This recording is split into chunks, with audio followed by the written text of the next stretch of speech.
Selamat datang kembali di Praktikum Dasar Pemrograman Komputer. Hari ini kita akan mempelajari terkait cara menggunakan keputusan dengan if, else. Jadi umumnya bahasa program itu banyak menggunakan fungsi if, else. Ini mau program bahasa C, mau program yang lain pasti digunakan fungsi if, else. Makanya dalam praktikum ini diperkenalkan juga bagaimana cara menggunakan if else, bagaimana strukturnya, dan bagaimana menggunakan struktur kontrol if else. Jadi di dalam kontrol if else ada beberapa yang harus kalian pahami. Yang pertama ada namanya operator relasi atau operator pembanding. Dia digunakan untuk membandingkan dua buah nilai. Hasil pembandingan berupa keadaan benar atau keadaan salah. Jadi kalau hasilnya benar, maka dia akan lanjut. Kalau dia hasilnya salah, dia tidak akan lanjut. Adapun operator relasi dalam bahasa C sebagai berikut. Yang pertama lebih besar dari, lebih besar sama dengan dari, lebih kecil atau kurang dari, lebih kecil sama dengan atau kurang dari sama dengan. Ini sama dengan, kalau dia di operator relasi sama dengannya harus dua, dan tidak sama dengan ditandai dengan tanda seru sama dengan. Berikutnya ada lagi yang namanya operator logika dalam bahasa C. Kita bisa menuliskan kode dan dua kali, atau ini bukan L ya, ini adalah garis panjang, dia berada di atas enter di keyboard. Atau kita bisa menuliskan OR atau bisa menggunakan tanda seru. Nah, dalam logika, operator dalam logika yang tertinggi itu adalah tanda seru, sedangkan yang terendah adalah OR. Maksudnya, dalam operator logika, ketika kalian menuliskan ini bersamaan dengan tanda seru, maka yang paling pertama dieksekusi adalah yang terendah, lalu yang tertinggi. Pernyataan if mempunyai bentuk keadaan yang bermacam-macam sesuai dengan kasus pengambilan keputusan yang dikerjakan. If tunggal, jika kondisinya maka akan dieksekusi ini. Ada namanya if else, jika kondisinya ini dan benar maka dia akan mengeksekusi pernyataan satu. Jika kondisinya di luar dari kondisi yang tadi yang di atas, maka dia akan masuk ke pernyataan dua.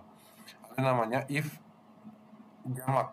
If jamak artinya sudah ada if di sini, else ada lagi if.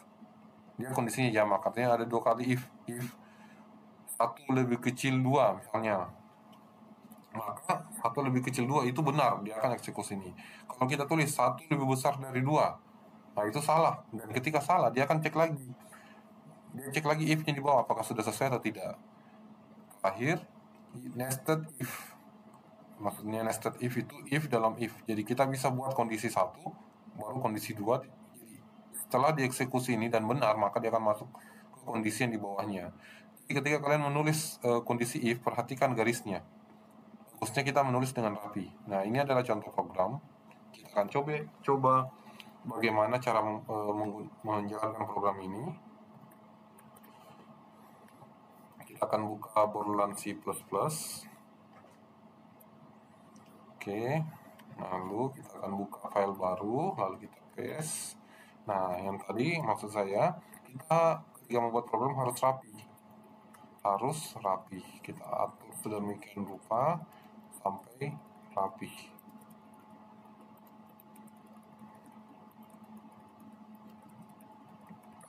Nah, di sini kenapa dia bisa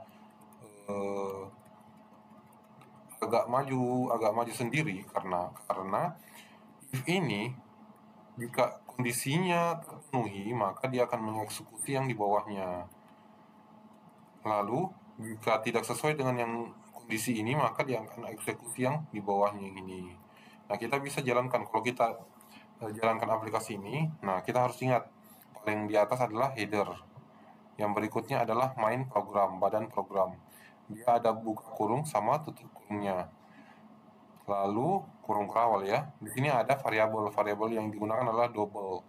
Ada 3 variabel, satu beli, diskon, bayar. Beli, diskon, bayar. Terus di sini ada print. Jika pembelian sama dengan sekian, maka dia seperti ini ya. Dia tampilkan tulisan ini.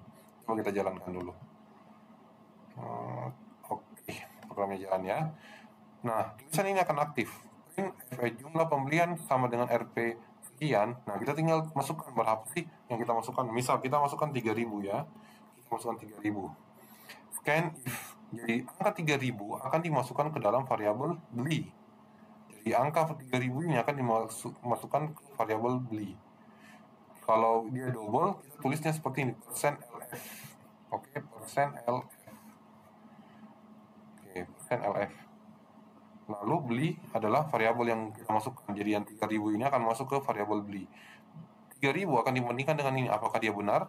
Ternyata salah. Beli 3.000 lebih besar sama dengan 100.000? Salah. Maka dia tidak memiliki diskon. Dia akan diskonnya sama dengan 0. Jadi yang dibayar, variabel bayar ini sama dengan beli. Belinya berapa? Belinya 3.000 dikurangi diskon. Diskonnya adalah 0. Maka dia akan menghasilkan tulisan, coba kita X enter. Jumlah pembelian adalah 3.000. Oke, jumlah pembelian adalah beli, harga belinya. Terus besar diskonnya adalah diskon. Diskonnya adalah 0. Karena dia tidak lebih besar dari 100.000. Berikutnya total pembayarannya adalah bayar. Bayarnya adalah 3.000. Variabel bayar ini diperoleh dari harga beli yang 3.000 tadi dikurangi dengan diskon. Nah, coba kita ganti datanya ya. Tadi kan 10.000, sekarang kita 3.000. Kita kan masukkan 200.000. Misalnya, di sini ada 200.000 saya masukkan. Kalau saya enter, maka kurang lebih 200.000 akan lebih besar dari 100.000 dan dia benar, maka dikasih diskon sebesar 10.000. Kita enter. Oke, ada diskonnya 10.000, maka yang dia perlu bayar adalah 190.000 karena dia memperoleh diskon. Nah, fungsi if-nya dia berada di sini. Kalau kalian perhatikan, fungsi if-nya ada di sini. Di sini ada dua if yang digunakan adalah if else. Jika harga beli lebih besar sama dengan 100.000, maka dia akan eksekusi yang di bawahnya. Jika tidak sesuai dengan logika ini, maka dia akan ke bagian bawahnya. Kurang lebih seperti itu. Untuk terkait if, silakan kalian pelajari, jalankan aplikasinya. Jika ada pertanyaan, silakan kalian tanyakan. Terima kasih.